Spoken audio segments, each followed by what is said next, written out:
안녕하세요. 일신사입니다. 저희 채널에는 신박한 사연들이 많이 있으니 많은 분들의 구독 부탁드립니다. 이번 사연은 일어나지도 않은 일을 추측해서 잔소리하는 시모에게 시원한 사이다 발언을 했다는 며느님의 사연인데요. 함께 보시겠습니다.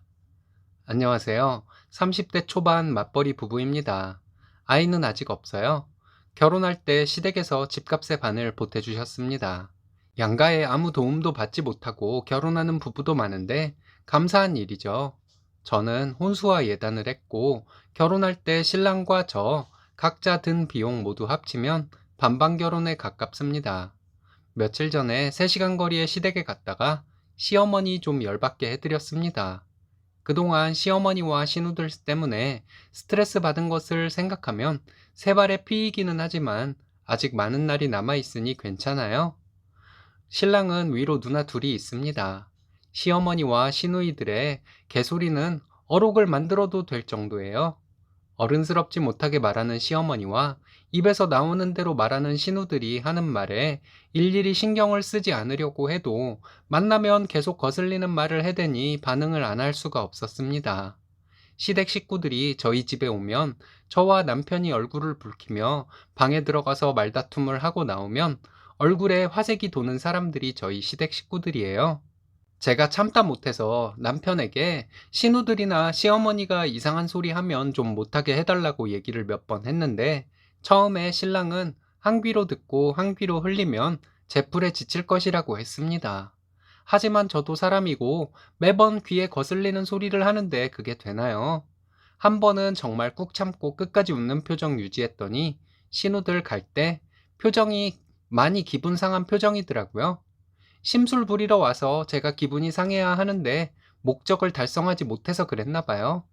그런데 신우들이 거슬리게 구는데 그걸 하루 종일 참고 있는 것은 참 못할 짓이더라고요.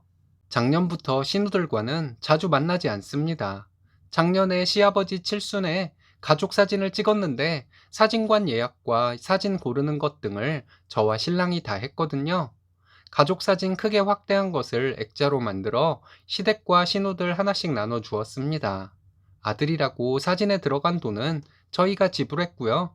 그런데 큰 신우는 저에게 전화를 해서 저와 신랑만 잘 나오고 자기네는 이상하게 나왔다고 소리를 지르며 화를 냈습니다. 너무 웃겨서 저도 모르게 웃으면서 형님들이 살찌고 못생겨서 그런 것을 왜 나에게 그러냐고 받아쳤어요.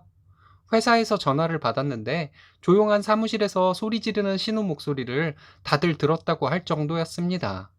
제가 못생겼다고 했더니 그때부터 목소리가 더 커지면서 쌍욕까지 막 하는데 직장 동료가 가까이 와서 누군데 이렇게 업무 시간에 전화해서 소리를 질러?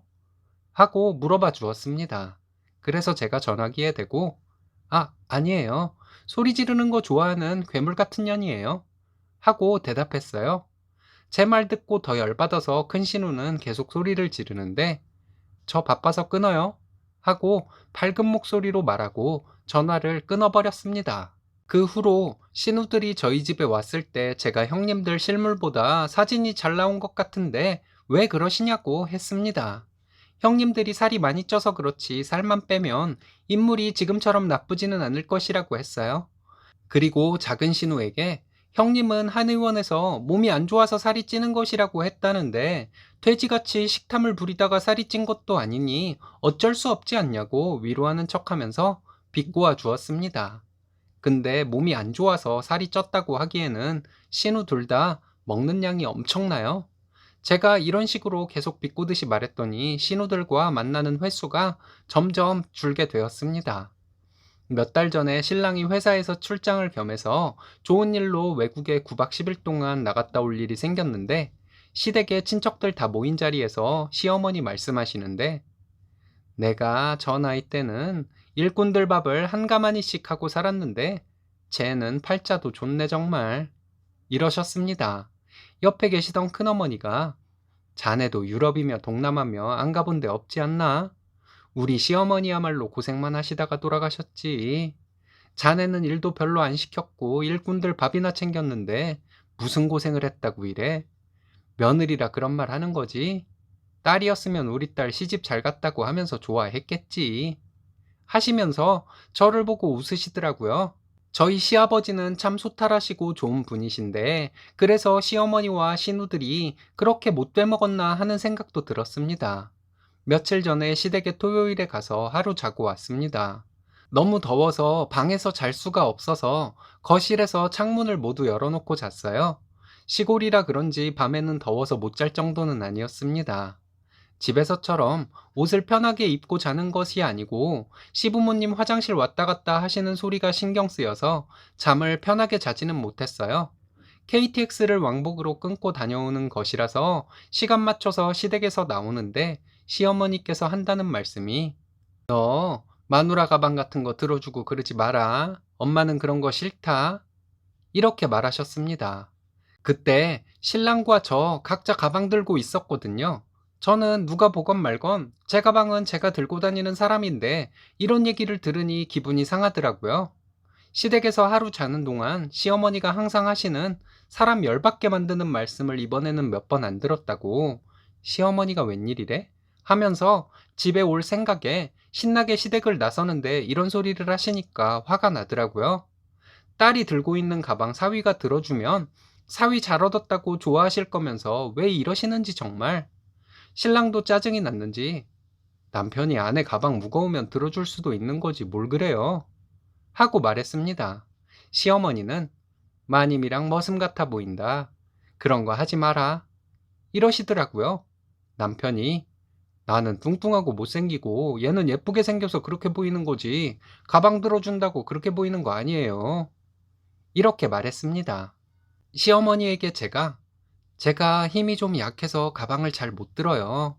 힘센 남편 이럴 때 써먹지 언제 써먹겠어요. 이 사람이 친정엄마 가방까지 들어주는데 저희 엄마가 얼마나 듬직해 하는지 몰라요. 하고 해맑게 웃으면서 말씀드렸습니다. 시어머니 얼굴 표정이 정말 가관이었어요. 그래서 제가 남편에게 엘리베이터 타고 어머니 안 보실 때 주려고 했는데 그냥 지금부터 들어줘 하면서 제가 들고 있던 가방을 신랑에게 주었습니다. 시어머니 목소리가 떨리면서 무슨 말씀을 하시려고 하는데 남편이 됐어요. 우리 가요. 하더군요. 시어머니 얼굴이 벌개져 있는데 엘리베이터 타고 시어머니께 신나는 목소리로 인사드리고 왔습니다. 집에 도착해서 원래 제가 시어머니께 전화를 드리는데 신랑 시켜서 전화하라고 했어요. 그리고 요 며칠간 시어머니 전화도 안 받았고요. 한동안 전화 안 받으려고 해요. 그러다 전화 받았을 때 화를 내거나 하시면 저도 그동안 시댁 식구들이 화나게 했던 것들 모두 말하려고 합니다. 참 사람 마음이 간사한 것 같아요. 아들이 며느리 가방을 들어주는 것은 싫고 자기 남편이 자기 가방을 들어주거나 사위가 딸 가방을 들어주는 것은 좋은가 봐요. 그런데 저희 시어머니는 일어나지도 않은 일을 추측해서 화를 내거나 잔소리를 하는 일이 많으셨던 분이시니 이제는 저도 좋게만 대할 수는 없을 것 같습니다. 글을 어떻게 마무리 지어야 할지 모르겠어요. 아무튼 이제 저는 시어머니와 시누들에게 할 말 다 하고 살 생각입니다. 제가 당하고 스트레스 받으면 이제는 신랑도 함께 스트레스 받거든요. 사랑하는 신랑을 위해서라도 당하고만 살지는 말아야겠어요. 양심이 없거나 못된 사람은 지능과 연관이 있는 것 같아요. 이런 행동을 하면 상대가 싫어한다는 데까지 생각이 못 미쳐서 못된 짓을 계속하는 것이니까요. 오늘의 사연은 여기까지입니다. 재밌으셨다면 좋아요, 구독 부탁드려요. 일신사는 여러분들의 사연으로 제작됩니다. 많은 사연 제보 바랍니다. 여러분들의 사연은 아래 메일 주소로 부탁드려요.